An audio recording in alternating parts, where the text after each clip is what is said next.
Assalamualaikum warahmatullahi wabarakatuh. Salam jumpa dulur-dulur sekota Palembang. Jumpa lagi dalam program Bisik, Bincang Asik Inovatif. Bukan sekedar bisik-bisik, tetapi inovasi dan cetonian.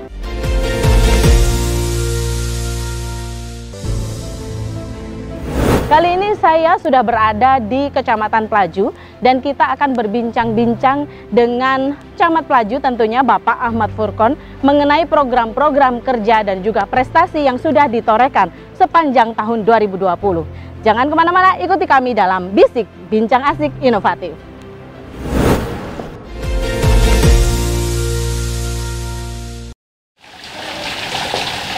Assalamualaikum Kak. Terima kasih nih atas waktunya ya. Kita ngobrol-ngobrol sedikit seputar program-program kerja dan juga prestasi yang sudah ditorehkan Kecamatan Pelaju di tahun 2020 kemarin ya Pak ya. Kira-kira prestasi-prestasi apa saja Pak yang sudah didapat oleh Kecamatan Pelaju di tahun 2020 kemarin? Ya, jadi begini Mbak Ayi ya, kita bersyukur bahwa di Kecamatan Pelaju ini dalam tahun 2020 ini kita mendapatkan beberapa penghargaan. Yang pertama mungkin kita di awal tahun mendapatkan pencapaian rekor dunia, rekor muri saat itu rangkaian kemplang tunu dengan logo K3 terbesar. Kita bekerja sama dengan CSA Pertamina dan itu murni melibatkan UMKM dari Lorong Mari, Kecamatan Pelaju, Kelurahan Talang Bubuk untuk mengangkat UMKM-nya. Yang selanjutnya kita mendapatkan juara pasar modern tingkat nasional penerapan protokol kesehatan. Baik. Itu kita memang disupport oleh dinas instansi terkait dan pasar modern Kecamatan Pelaju. Selanjutnya kita mendapatkan juara 3 lomba minyak herbal tingkat provinsi, yang mana itu hasil suringan dan itu juga dari hasil kampung percontohan kami. Selanjutnya kita mendapatkan juara 1 gapura pada saat 17 Agustus yang diadakan oleh Sekda Kota Palembang. Alhamdulillah kita mendapatkan itu. Selanjutnya kita mendapatkan inovasi kampung kreatif. Kita mendapatkan juara favorit saat itu di Kelurahan Talang Bubuk. Selanjutnya kita mendapatkan juga kampung iklim. Kampung iklim dari Kementerian Lingkungan Hidup. Jadi alhamdulillah disusul dengan penghargaan kampung iklim dari pemerintah kota dan pemerintah provinsi. Selanjutnya kita mendapatkan istilah kawan-kawan PKK ini double winner. Pada saat ibu-ibu PKK ini juara 1 pertama minuman herbal yang juara 1 tingkat kota. Selanjutnya kita mendapatkan juara 1 PKK terhadap penataan taman PKK-nya, kampung yang dari minyak herbal itu. Jadi istilahnya double winner ya. Terakhir di penghujung tahun kita mendapatkan penghargaan inovasi dari Provinsi Sumatera Selatan terbaik 1, itu kategori camat inovatif saat ini. Luar biasa. Jadi alhamdulillah. Ya, alhamdulillah sekali, luar biasa. Jadi masih muda tetapi banyak sekali inovasi-inovasi yang dikeluarkan oleh Pak Furqon ini. Dari penghargaan-penghargaan yang tadi sudah diterima sepanjang tahun 2020. Kira-kira inovasi apa saja yang sudah dihasilkan oleh Kecamatan Pelaju ini? Jadi sebenarnya banyak inovasi yang dibuat oleh masyarakat juga.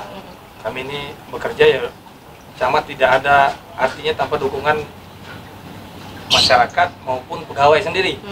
Jadi kita mengembangkan yang mendapatkan juara 1 tingkat provinsi inovasi kampung percontohan dengan mengedepankan pemberdayaan masyarakat. Jadi dari kampung percontohan itu bukan milik camat, jadi itu miliknya Kapolsek dan Ramil, Puskesmas, seluruh dinas instansi. Oke, Pak. Jadi seluruh silakan ambil bagian di situ. Kita membuat kampung percontohan dengan mengedepankan pemberdayaan masyarakat dan potensi apa yang ada di masyarakat tersebut. Jadi di sini sudah ada kampung kreasi Lorong Mari. Jadi itu berharap kami untuk menularkan ke kampung-kampung yang lainnya. Jadi banyak yang dihasilkan dari inovasi tersebut. Nah, selain inovasi, ini kan pasti ada kiat-kiat untuk menggapai inovasi itu. Sebenarnya kiat-kiat khusus yang diterapkan oleh Pak Furqon sendiri apa Pak? Seperti apa? Jadi awalnya kita membuat suatu komitmen bersama pegawai kecamatan dan kelurahan. Selanjutnya kami akan merangkul tokoh masyarakat, kita juga melihat potensi, Mbak. Jadi kita ada potensi di mana, kita lihat, kita kembangkan potensi itu. Ke depan, dengan adanya kami mendapat kampung iklim, kita akan naikkan ke kampung iklim lestari. Itu harus membina 10 kampung iklim yang ada setingkat RW minimal. Jadi kampung iklim lestari itu, kampung iklim ini, itu program kementerian rupanya sama dengan idenya dengan kampung percontohan yang kami terapkan. Sehingga yang harapan kami tahun ini 1 kelurahan 1 kampung percontohan, alhamdulillah tahun ini akan lahir lebih kurang, kemarin data yang kami dapat 15 kampung yang akan kita bina, dan itu sudah mendapat support. Kemarin kami baru pertemuan dengan DLHK Provinsi, DLHK Kota, dan dari Kementerian DLHK Perwakilan bersama CSR perusahaan. Jadi kita melibatkan CSR perusahaan, dinas instansi terkait, karena memang nantinya butuh support, butuh dana, butuh tambahan pemikiran dari kawan-kawan, baik itu dari dinas instansi terkait maupun dari pihak ketiga, CSR perusahaan. Baik, wah sekarang emang sudah banyak ya Pak ya prestasi yang ditorehkan, inovasi yang dihasilkan, dan juga memang kiat-kiatnya harus merangkul dari yang bawah ya Pak ya. Betul sekali. Baik Pak, kira-kira di tahun 2021 ini adakah program-program baru yang akan dicanangkan untuk mempertahankan prestasi paling tidak atau menambah prestasi? Kita berusaha, kita tidak mengejar penghargaan kampung iklim lestarinya, tetapi dalam perjalanan ini kami sudah bisa membina 15 kampung, minimal 10, tapi data yang masuk 15 kampung, dan itu bermacam-macam tema, Mbak. Ada yang temanya kampung tempe, itu sudah kita adakan pelatihan juga. Ada juga di sini banyak produk yang bisa kita lihat di sini dari kampung percontohan kami. Di sini ada teh herbal yang dibuat oleh masyarakat, lengkap dengan perizinannya, yang teh herbal kan. Ini contoh-contoh produk-produknya ya Pak ya. Baik. Dari kampung percontohan ini ada pembuatan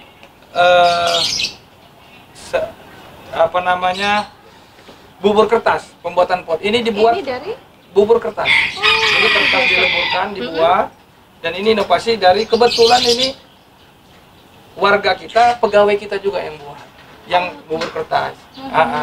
Di sini ada juga minyak urut yang kemarin juara 3 ya, tingkat provinsi. Produksi ibu-ibu PKK ya Pak ya? Ya, bersama Dasa Wismanya di Lorong Mari. Dalam masa pandemi ini juga, kampung itu selain minyak urut, dia menghasilkan VCO, minyak kelapa murni, dan juga hand sanitizer. Hand sanitizer. Ini yang perlu ya Pak, yang lagi harus digunakan. Jadi facial. Jadi dalam keadaan COVID juga, kampung-kampung percontohan kami ini tetap hidup, UMKM-nya tetap bangkit. Terbukti dari ya ini ada kemplang tunyu. Kemplang tunyu ini kreasi ada di beberapa kampung percontohan kami. Dan juga ada juga ini tas ini ya, ancaman tali mehwa. Ini Bu, dibuat juga bukan dari tali baru. Jadi dibuat juga ini dari tali-tali bekas. Jadi memanfaatkan barang bekas. Ini alhamdulillah juga kita sudah dapat backup dari pihak ketiga, Bu. Jadi perusahaan, karena kita sadari kita perlu bantuan dari pihak-pihak lain di instansi terkait, dan ini sudah dikunjungi kemarin sama Bu Sekda. Ini bisa dibuat apa saja Bu, dan pemasarannya alhamdulillah tidak sulit. Bahkan ini sudah dikirim ke daerah-daerah di luar kota Palembang, pasar-pasar kalangan. Luar biasa. Aduh Pak Furkon, sebenarnya kurang ya waktunya untuk bincang-bincang sama Pak Furkon mengenai berbagai program kerja, prestasi, ya, inovasi yang dihasilkan. Tapi sayang waktunya kita terbatas ya Pak. Terima kasih atas waktunya, dan dulur-dulur Kota Palembang, terima kasih telah mengikuti perbincangan kita dengan Camat Pelaju Bapak Ahmad Furkon. Tentunya semoga tayangan ini bermanfaat dan juga menambah inovasi dan motivasi bagi Anda semua. Sampai jumpa dalam Bisik edisi yang akan datang. Bisik, bincang asik, inovatif. Bukan sekedar bisik-bisik, tetapi inovatif dan cetonia.